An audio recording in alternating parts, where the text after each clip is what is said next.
The Self-Publishing Advice Conference, SelfPubCon 2025, brings indie authors from around the world together for 2 days of insight, inspiration, and connection. It's live online October 18 and 19 and free to attend. Get early access to our international competition and all the latest conference updates at selfpublishingadvice.org/conference-2025.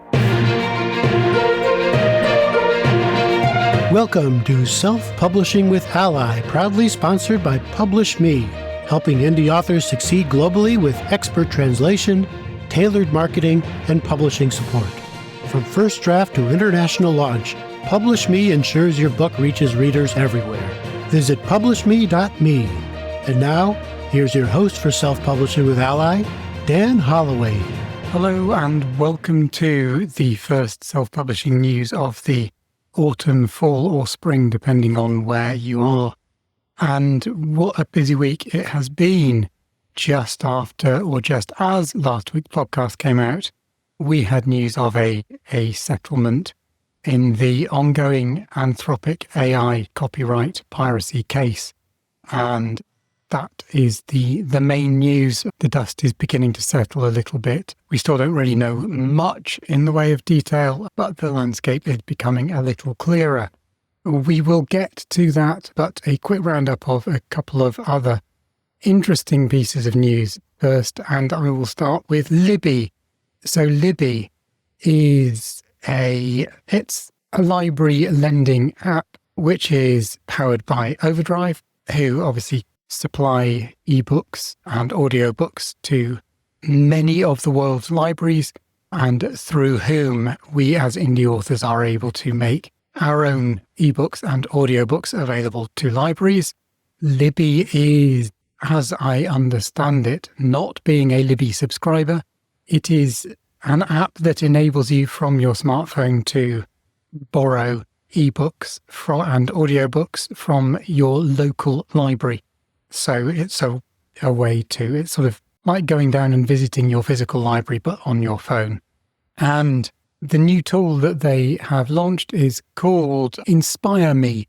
And Inspire Me is a discovery tool, which is, they say it's designed to help enhance rather than replace the valuable role of librarians in curating their collections. So it will enable people to find more of the books that are available in their local libraries. That sounds like a very good thing. The reason it has been slightly controversial is that in its press release, Overdrive also claims that it is driven by AI. I have to say, the way they describe it, it seems more like what we would simply have called a few years ago an algorithm rather than actual AI. So it does several things. It recommends you books based on what it thinks you're going to like.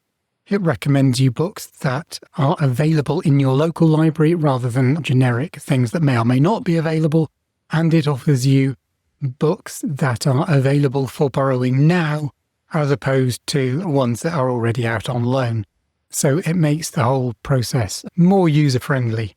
But it doesn't seem very AI-like to me, but it has raised some hackles from librarians who aren't so convinced by the enhancing, not replacing librarians line. Overdrive say that they will not harvest any more data than necessary, and they will never sell data to third parties. Make of it what you will, but this feature is now available for anyone who subscribes to Libby. And as indie authors whose books might not be necessarily on the front page of library offerings, this may be something that increases our discoverability. Also going around the platforms, Threads has a new feature which enables people to share long-form text. It's going to be rolling this out, it says, much more widely in the near future. And one of the things they say this is handy for is sharing, as they put it, deeper thoughts, news snippets, book excerpts and more. And those book excerpts obviously can be books of one's own. So Threads may be looking to become more author-friendly, and that may in turn make it more of an interesting or useful marketing tool as things like this develop. So that's the news sort of around the platforms. Obviously, as I say, the big news in the past week is that Anthropic and the plaintiffs in the case against them have both filed a form to the court saying they want to suspend proceedings for the court case not to take place because they have reached an agreement. And as I say, it's not clear necessarily what this agreement is. Terms will no doubt come out.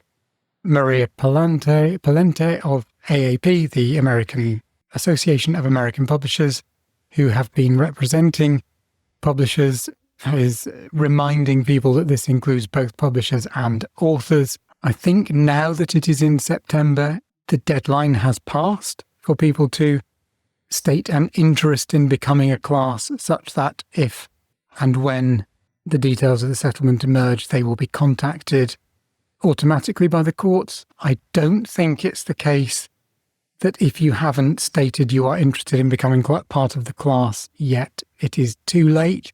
There may be a chance to join it later, and I will obviously keep everyone updated on that, including people who are based outside the UK. So we had a question last time, is it possible for writers who are outside the UK to be included in this, because the form for notifying the courts seemed to be very US-centric.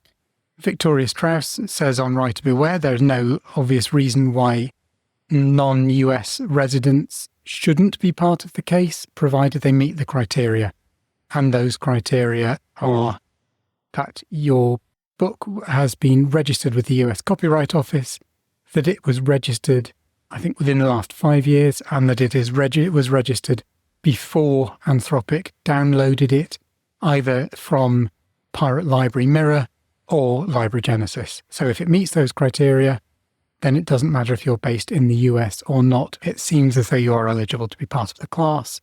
How you go about establishing or claiming to be part of the class, now I will keep you updated when we have more details, as well as more details of the settlement. Very interesting piece from Mark Williams, following up on that, who is, in his inimitable Mark Williams way, cynical of what this actually means and whether it's in writers' best interests to have reached this case and not to have gone to court. He makes a very good point that by not going to court, both sides have missed the opportunity to set a legal precedent, meaning that we still hadn't actually established in law what the case is. Also, he makes the very important point that the chance to challenge fair use has been missed. The judge in the case, you'll remember, declared that Anthropic had made fair use, that their use of materials they had downloaded was, as he put it, transformative, spectacularly so, in the phrase that I will not forget in a long while.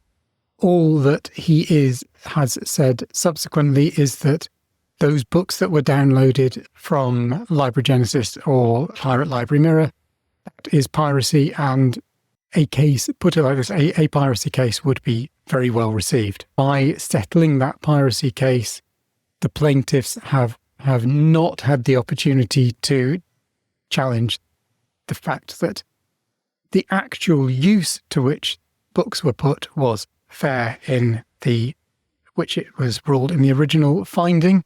And as Williams points out, in theory what this means is that in future it leaves the door open for tech firms just to buy an ebook and then they can claim fair use. It's not pirated, so anything that happens to do with the piracy settlement will not be relevant. But what will be relevant is the original fair use ruling. So he says this could actually really seriously undermine any future attempts at licensing deals, because why would tech companies want or be interested in licensing deals such as that he says Microsoft were in the process of negotiating, which was looking at paying like around $500 a text. Why would they do that when they can just buy an ebook? Very, very interesting point. We will see how that plays out.